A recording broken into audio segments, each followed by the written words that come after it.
Bonsoir à tous, bienvenue sur le plateau de Face à Face, votre émission d'entretien et d'opinion sur Azur TV. On se rapproche des vacances de Noël. Nous finirons cette année avec deux invités de marque, à commencer par le premier ce soir. Il s'agit de Rudy Sall. Bonsoir. Bonsoir. Très heureux de vous recevoir parce que, une fois n'est pas coutume sur cette émission, on a énormément de sujets à aborder avec vous parce que les Niçois le savent, vous êtes adjoint au maire de Nice, mais vous êtes également président de l'UDI ici dans les Alpes-Maritimes et par ailleurs, et c'est un mandat très important. Vous êtes député de la 3e circonscription des Alpes-Maritimes. Ce sont les trois thèmes qu'on va évoquer finalement avec vous. Le rayonnement touristique de la ville de Nice, les festivités de Noël aussi qui attendent les Azuréens parce que ça ne concerne pas que les Niçois. Et puis on parlera évidemment de votre job, entre guillemets, de président de l'UDI ici. Et puis de ce travail de député qui est très important avec des combats que vous menez à l'échelon national, notamment sur les questions culturelles et sur les questions d'éducation, puisque vous faites partie de cette commission à l'Assemblée nationale. Voilà les thèmes que nous allons aborder. Nous allons parler de l'aéroport de Nice, bien entendu, parce que ça concerne le tourisme ici à Nice. Nous allons parler de la réforme des rythmes scolaires, puisque vous êtes en pointe sur ces questions, là encore, à l'Assemblée nationale. Et puis, on verra aussi quelle place à l'UDI au niveau national, mais aussi dans le département, parce que les cartes ont été quelque peu redistribué ces dernières semaines avec l'élection de Jean-Christophe Lagarde, notamment à la tête de votre parti. La première question que j'ai envie de vous poser, Rudy Sall, vous êtes élu depuis des années maintenant, les Niçois vous connaissent, vous êtes un député important puisque vous n'en êtes pas à votre premier mandat. Comment vous avez vu évoluer la vie politique ces dernières années et aujourd'hui, qu'est-ce qui vous paraît le plus important dans votre rôle d'élu de proximité, d'élu local ? L'évolution est une évolution qui est plutôt, je dirais, difficile. Pourquoi ? Parce que la situation a été bouleversée. En réalité, la mondialisation a complètement changé la donne et les repères. Et finalement, nos concitoyens aujourd'hui ont du mal à comprendre ce qui se passe. En même temps, on a une situation économique et sociale extrêmement dégradée avec une augmentation du chômage. Et par conséquent, il faut absolument donner à nos concitoyens des gages de réussite. Or, ils ont le sentiment qu'aujourd'hui, les politiques ne peuvent plus rien. Pourquoi ? Parce que, on l'a bien vu, la dernière élection en date, l'élection présidentielle de 2012, qui a été encore l'occasion d'un florilège de promesses et de promesses non tenues, eh bien aujourd'hui, nous voyons une déception à la hauteur des espoirs que cette élection avait suscité. Donc il faut non seulement rassurer nos concitoyens, mais il faut travailler d'arrache-pied pour faire en sorte que la condition de nos concitoyens s'améliore et que les Françaises et les Français retrouvent l'espoir. Alors, on va y revenir en seconde partie d'émission parce que finalement, vous abordez, votre mandat de député d'une façon, j'allais dire originale, mais en tout cas singulière. Parce qu'original, on a toujours l'impression singulière. On reviendra avec vous sur cette façon-là que vous avez de voir ce mandat qui est très important. On parlera aussi du cumul qui devrait disparaître en 2007, qui va disparaître a priori, parce que vous avez un avis bien tranché sur la question.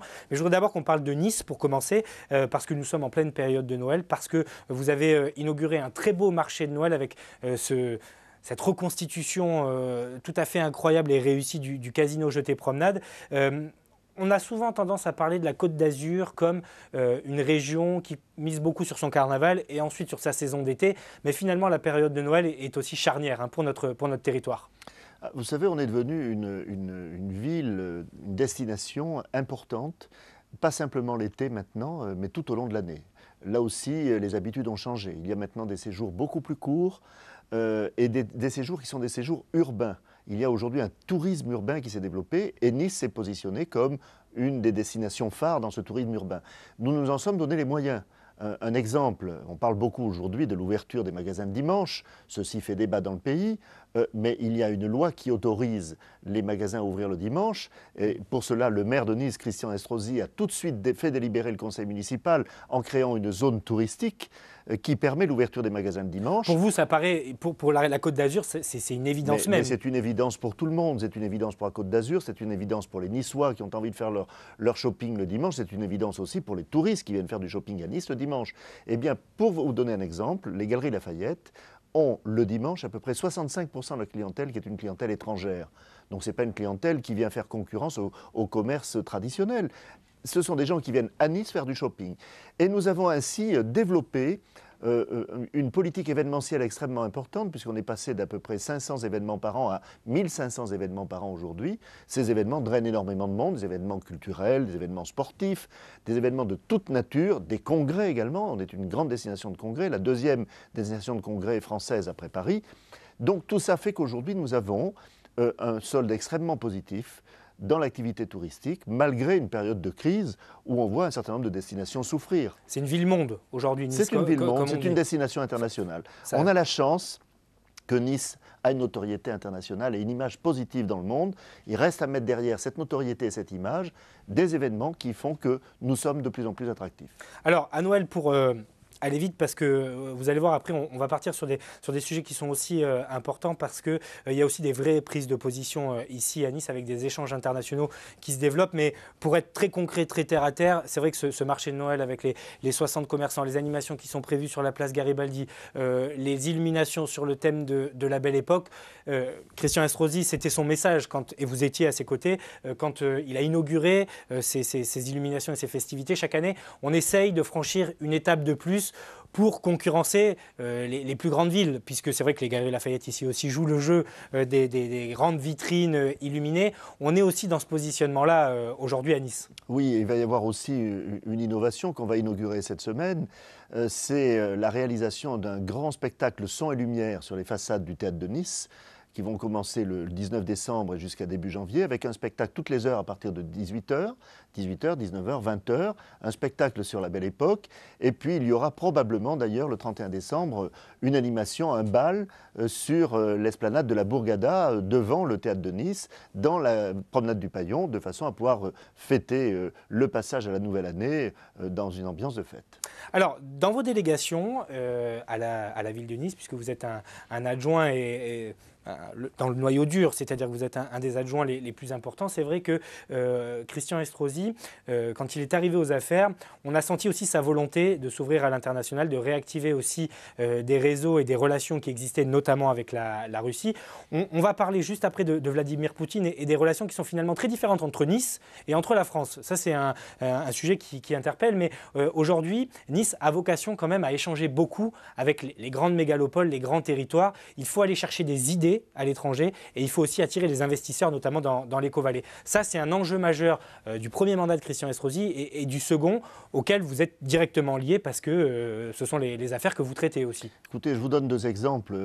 Parce que nous avons eu une politique forte de promotion en Chine, qui est aujourd'hui un énorme marché en devenir. Un très bon exemple. Eh bien, Nice est devenue la deuxième destination française après Paris. Et nous sommes en train aujourd'hui de travailler à l'ouverture d'un vol direct entre Nice et la Chine. Deuxième exemple, j'étais il y a 3 semaines au Japon pour une opération de promotion touristique au Japon. Et 15 jours après, nous avions le grand patron d'une chaîne hôtelière japonaise qui compte 250 hôtels au Japon, qui est venu ici, nous avons reçu dimanche dernier, et qui souhaite ouvrir un hôtel dans le Grand Arenas, c'est-à-dire dans Eco-Valley. Donc vous voyez, il y a aujourd'hui une très forte attractivité. Je pourrais vous parler du Brésil, je pourrais vous parler des États-Unis, où nous avons fait une opération sur la promotion de la cuisine niçoise, parce que là aussi la gastronomie est quelque chose de fort aux États-Unis et qui attire notamment les touristes américains, qui sont en augmentation de 15% à Nice cette année. Donc vous voyez, il y a toute une politique qui est intelligemment menée. La réconciliation donc entre la France et les Américains. Mais parce absolument. Ils nous ont boudé pendant un moment. Mais vous savez, pour nous, c'est très important. Les Américains sont des amis, c'est un peuple ami. Et d'ailleurs, il y a des liens extrêmement forts qui existent. Et nous sommes la seule ville française, en dehors de Paris, à avoir un vol direct avec New York. Alors, est-ce qu'aujourd'hui, la ville de Nice et à plus forte raison l'Eco-Vallée pour les hommes d'affaires, ce sont des marques pour vous, dans le sens noble du terme, Bien sûr. Hein, je veux dire. Bien sûr, Nice est une marque. Nice est une marque qui est pour l'instant déclinée sur le plan touristique. Et nous sommes en train de décliner cette marque sur le plan économique grâce à Eco-Valley. Et Eco-Valley est quelque chose qui commence effectivement à prendre corps à l'international. Et lorsque nous présentons le projet Eco-Valley aujourd'hui dans l'ensemble des pays du monde, nous voyons un intérêt très fort. Pourquoi ? Parce que pouvoir travailler dans une ville comme Nice, au bord de la Méditerranée, avec le cadre qui est le nôtre, avec les facilités de transport, de communication qui sont les nôtres, mais je vous assure que nous sommes très compétitifs. Et là, nous sentons que nous intéressons nos interlocuteurs. Eco-Valley, c'est clairement un des projets, si ce n'est le projet emblématique pour les années à venir. Il y a une question quand même qui fait office de d'épines dans le pied ou en tout cas de cailloux dans la chaussure, c'est cette question de la privatisation de l'aéroport de Nice. On sent que sur ce dossier-là, Christian Estrosi est monté au créneau pour qu'il ne se passe pas n'importe quoi à l'aéroport de Nice. Quelle est votre position là-dessus? Parce que c'est vrai que finalement, quand on y regarde très précisément, certes, il y a le tourisme, mais il y a aussi les voyages d'affaires, Ecovalais. On ne peut pas faire n'importe quoi avec l'aéroport de Nice, donc j'imagine que vous êtes très mobilisé aussi sur cette question. Très mobilisé, je soutiens évidemment totalement Christian Estrosi dans cette démarche et j'estime que les amendements qu'il a déposés à l'Assemblée nationale vont dans la bonne direction. Je siège moi-même au conseil de surveillance de l'aéroport, donc je suis ça de très près. Pour nous, l'aéroport est un élément de développement économique et stratégique fondamental. Probablement le plus important de tous, et beaucoup plus que dans la plupart des autres villes qui disposent d'un TGV ou de moyens de communication faciles. Nous, le développement de Nice et de Nice-Côte d'Azur et même de Sophia Antipolis n'a été possible que grâce à l'aéroport de Nice.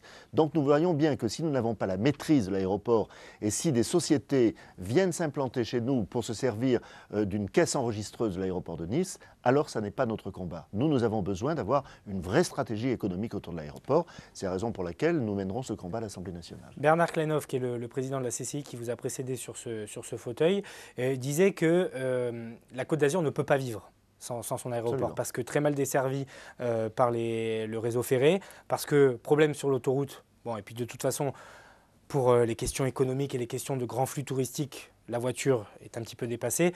Donc aujourd'hui, c'est un enjeu majeur quand même. En tout cas, sans prendre position, parce que ce n'est pas mon rôle, mais il faut vraiment réfléchir à la destinée de cet aéroport, qui est le deuxième aéroport de France, avec 11 millions de voyageurs par an. Donc voilà, ce n'est pas un petit sujet. Non, c'est un très gros enjeu. Et si vous voulez, en plus, nous avons la difficulté supplémentaire qu'en France, nous sommes dans le cadre d'une centralisation qui n'existe nulle part en Europe. Vous allez en Allemagne, vous avez l'aéroport de Francfort, vous avez l'aéroport de Munich, vous avez l'aéroport de Berlin.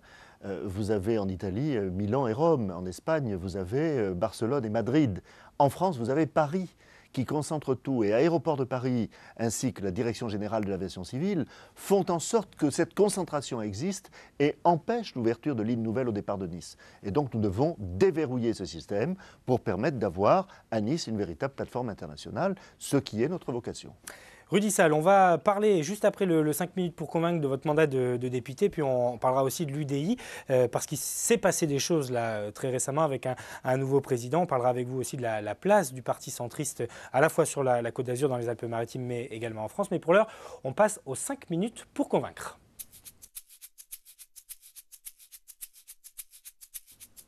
Alors Rudy Sall, le principe est simple. Dans quelques secondes, voire minutes, je vais vous montrer 3 photos que vous allez commenter.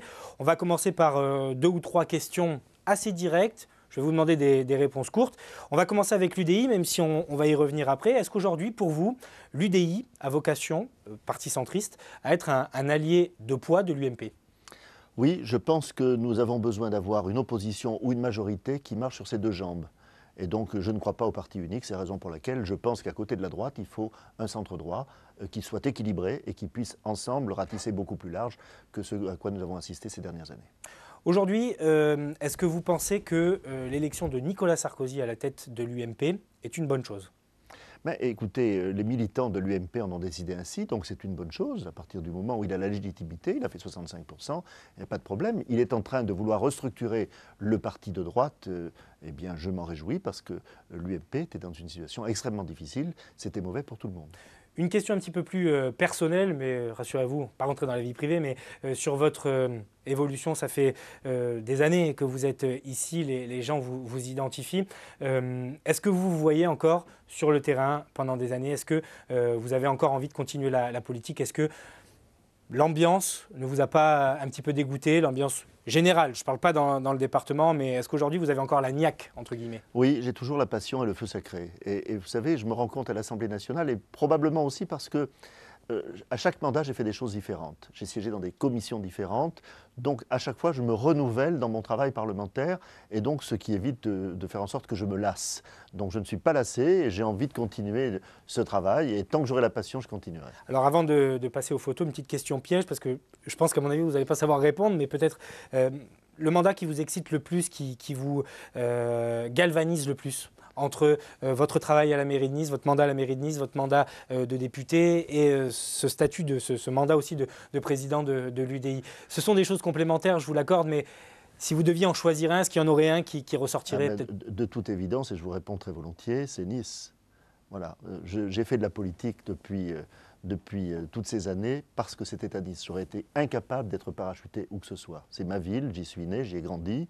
Voilà. Et ce que je fais à la mairie me passionne. Alors je ne dis pas que le reste ne me passionne pas, mais puisque vous me demandez ce qui compte le plus à mes yeux, c'est évidemment ma ville. Et je vous remercie d'avoir répondu sincèrement à cette question, parce que vous auriez pu botter en touche ou utiliser la langue de bois, mais voilà, au moins vous avez pas sur cette question. Répondu très clairement. On passe aux photos.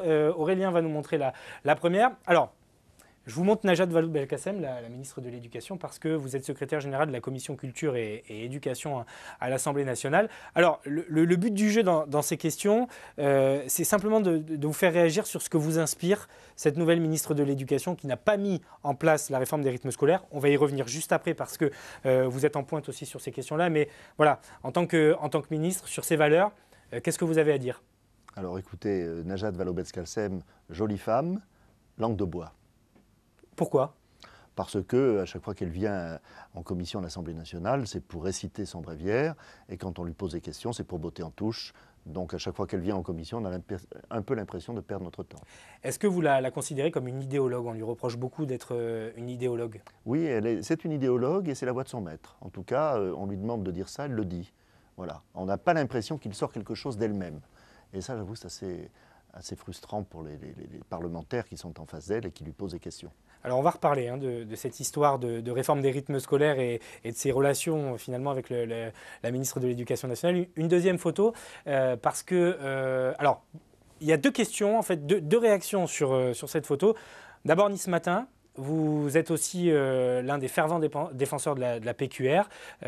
Donc j'imagine que le destin de Nice Matin vous a beaucoup sensibilisé. Beaucoup. Vous savez, j'ai fait un rapport à l'Assemblée nationale sur la PQR qui a perdu 800 000 lecteurs en l'espace de 5 ans, c'est-à-dire l'équivalent du journal Ouest France, qui est le premier quotidien. Ça vous inquiète, français. ça, aujourd'hui? Ça nous inquiète beaucoup parce que, si vous voulez, on est à la croisée des chemins entre une PQR papier qui continue d'exister et qui doit continuer d'être très performante, parce que pour que les gens achètent le journal, il faut qu'il soit attractif, et en même temps qui est obligé d'investir beaucoup sur le numérique, et qui n'a pas de modèle à 5 ans. On ne sait pas ce que sera dans 5 ans. La presse, d'une façon générale. Et en même temps, on se rend compte, toutes les études le montrent, que jusqu'à 20 ans, on ne s'informe que sur Internet, qu'entre 20 et 40 ans, on s'informe essentiellement sur la télé, sur le net et sur la radio, et qu'à partir de 40 ans, on commence à ouvrir un journal. Ça n'était pas le cas il y a une vingtaine ou une trentaine d'années. Et en même temps, l'info locale est hyper importante. Elle est très importante et nous voyons bien que nous avons besoin tous les matins de lire le journal. Moi, je le lis d'ailleurs plutôt sur ma tablette parce que c'est plus pratique pour moi, mais d'une façon ou d'une autre, je ne pourrais pas me passer de lire le Nice Matin tous les jours. Et je ne sais pas si vous avez vu la une, est-ce que Aurélien peut nous la remontrer? Cette une de Nice Matin, c'était il y a quelques jours, sur l'installation de la crèche donc, dans le Conseil général des Alpes-Maritimes. On sait que dans un autre département de France, une association a porté plainte pour tout simplement enlever cette crèche à l'entrée du Conseil général de cet autre département. Il me semble que c'est la Vendée, mais je ne voudrais pas dire de bêtises, donc je ne suis pas du tout sûr. Mais votre opinion là-dessus, sur le fait d'installer des crèches dans des lieux publics? Ah ben moi, j'en suis très heureux. D'ailleurs, j'ai inauguré la très belle crèche de Falicon qui est dans la salle du conseil municipal de Falicon samedi dernier. Et j'invite d'ailleurs tous les spectateurs qui vous regardent d'aller la voir parce qu'elle est absolument magnifique. Ça fait partie de nos traditions, ça n'est pas un signe Faux religieux. débat donc.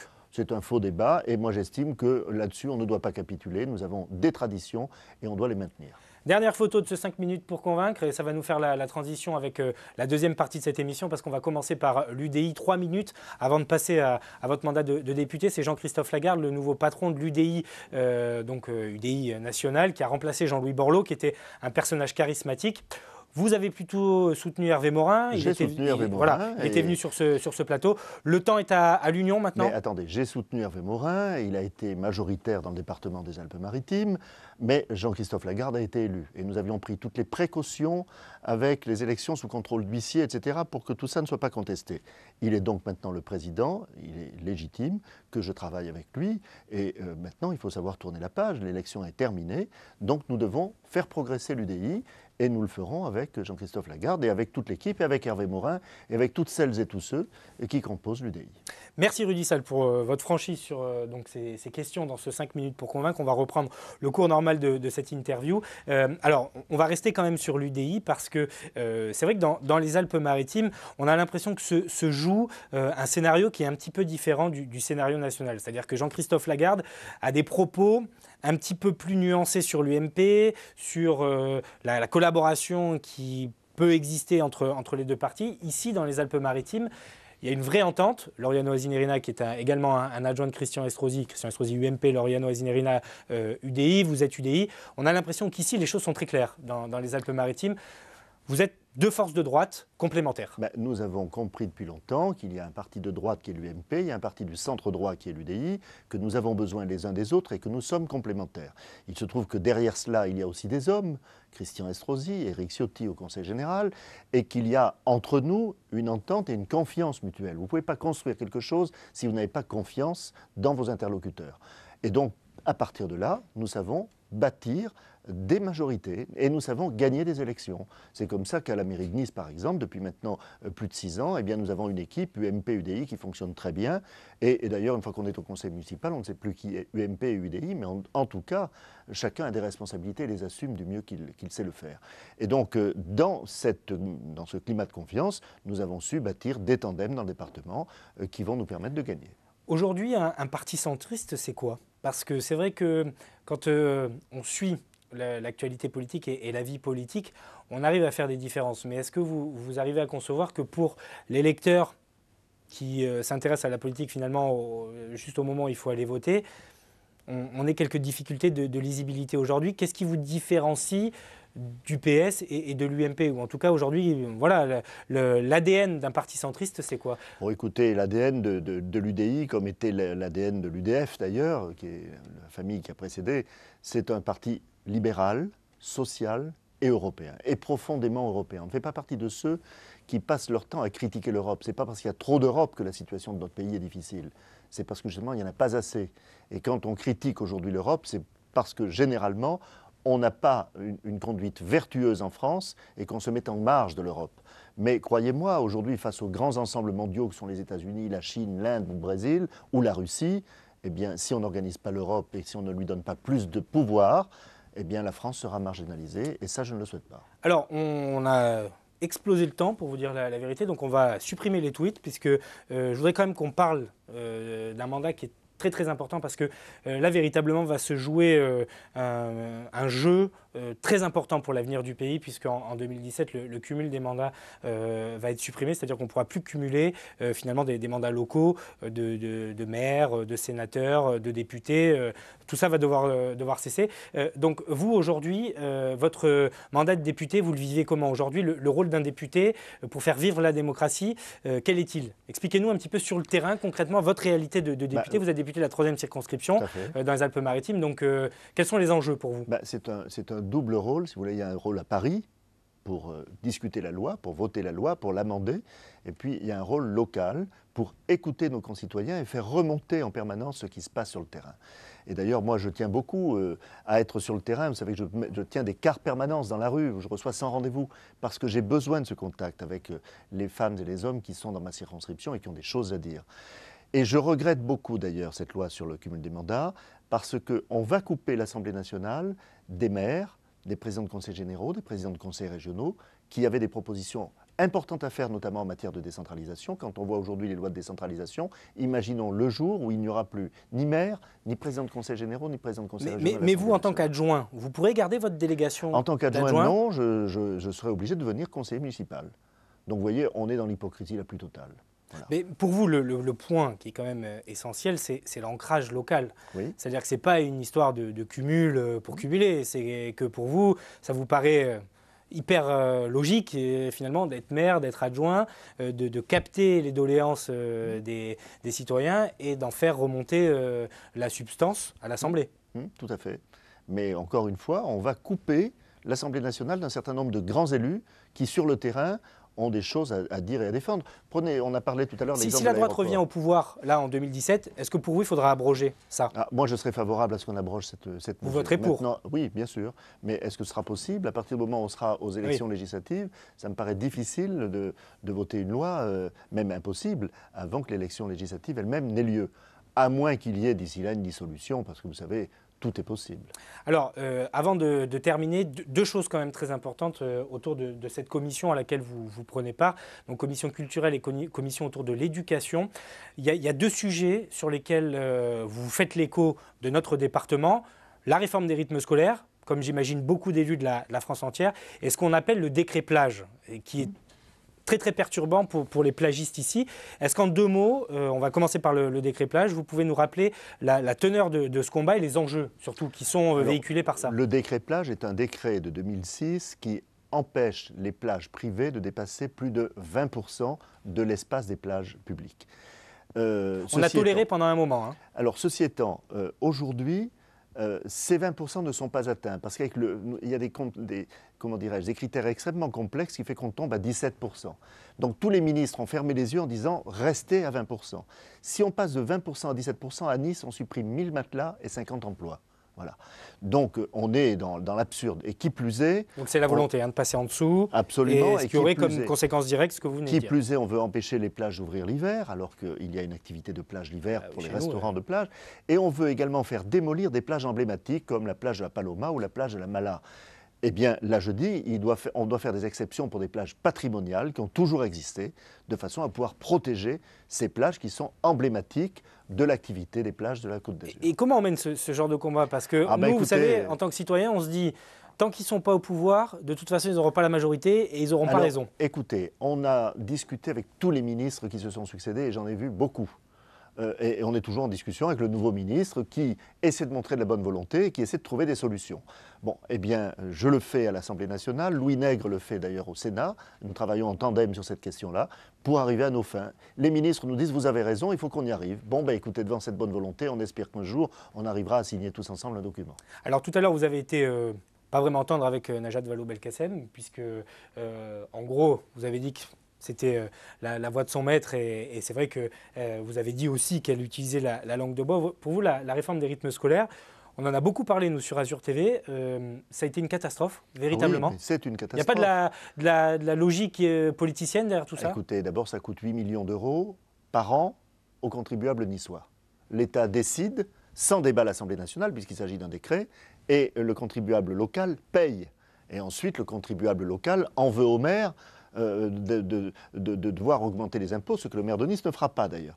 Mais donc, vous voyez, on décide à Paris et on ne donne pas l'argent pour faire la réforme. Qu'est-ce qu'on vous dit en commission quand vous faites remonter? On nous dit que c'est une très très bonne mesure, que ça convient parfaitement aux enfants, que c'est dans le cadre de la santé des enfants, etc. Donc vous dites qu'on ne vous entend pas. Attendez, on a fait voter tous les conseils d'école de la ville de Nice. Ils ont tous voté contre. Et je ne crois pas que tous les enseignants et que tous les parents d'élèves, etc., soient des militants de notre municipalité. Ce sont des gens qui regardent l'intérêt de leurs enfants et qui ont voté contre à l'unanimité. Eh bien, que le ministre ne tienne pas compte de cette position unanime du corps enseignant, de la communauté scolaire et des parents d'élèves me paraît tout simplement révoltant. J'estime qu'on aurait dû faire un système à la carte. Ceux qui voulaient l'appliquer l'appliquent, ceux qui ne voulaient pas ne l'appliquaient pas. Alors, on va terminer puisqu'il nous reste moins d'une minute. C'est vrai qu'on pourra se revoir, Rudy Sall, pour parler véritablement de comment s'organisent ces commissions, comment on travaille à l'Assemblée. Mais je voudrais vous poser deux petites questions en une pour terminer. D'abord sur la permanence mobile que vous avez, parce que ça c'est une véritable singularité, c'est à ça que je faisais référence tout à l'heure. Voilà, c'est une des choses qui vous distingue aussi des autres députés. C'est quoi cette permanence mobile? Écoutez, j'ai acheté un minibus il y a 25 ans. Et vous faites le tour de votre circonscription? Toutes les semaines, c'est dans un quartier différent de ma circonscription. Je l'annonce dans la presse. Ça marche? Il y a beaucoup de gens qui viennent? Vous savez, on est obligé de donner des tickets comme la sécurité sociale. Donc ça marche? Oui, ça marche. Et quand je ne peux pas tenir mon quart, les gens me disent on ne vous voit plus. Alors, vous voyez, donc il y a une forte attente parce qu'il n'y a pas de filtre de la secrétaire. Je reçois sans rendez-vous. J'ai ma tablette. Il n'y a pas de tabou. Il n'y a pas de tabou, j'ai ma tablette devant moi, je fais instantanément les interventions en faveur des personnes qui viennent me voir et je les signe très vite de façon à ce que ce soit très très rapide. Question finale, Rudy Sall, les départementales, enfin les cantonales dans quelques temps. L'objectif pour l'UDI, vous avez prôné notamment du côté de Valbonne l'union avec l'UMP, parce qu'il y a un petit souci avec les candidats. Pour vous, là encore, vocation à s'allier avec l'UMP et on fait des listes communes. Écoutez, nous avons 3 conseillers généraux sortants. Nous avons l'ambition d'en avoir 8 dans la prochaine édition du Conseil général. Le seul problème que nous ayons aujourd'hui, tous les problèmes ont été réglés, aussi bien du côté de l'UDI qu'avec l'UMP. Le seul problème restant, c'est dans le canton de Valbonne, où Françoise Juhani, qui est sortante, semble avoir quelques difficultés à faire un tandem avec l'UMP. Et j'en appelle à la raison, parce que nous avons besoin de l'union dans ce canton, si on ne veut pas prendre le risque de faire passer ce canton chez nos opposants. Merci beaucoup, Rudy Sall, d'avoir joué le jeu avec franchise de ce face-à-face. On se retrouvera très bientôt parce qu'on a beaucoup de choses à évoquer avec vous et je vous promets qu'on reparlera aussi de cette fonction si particulière de député qui risque d'être chamboulée dans les années à venir. Merci encore d'être venu sur ce plateau ce soir. Merci à vous de nous avoir suivis. Passez une très bonne soirée sur Azur TV et on se retrouve très bientôt pour un prochain face-à-face.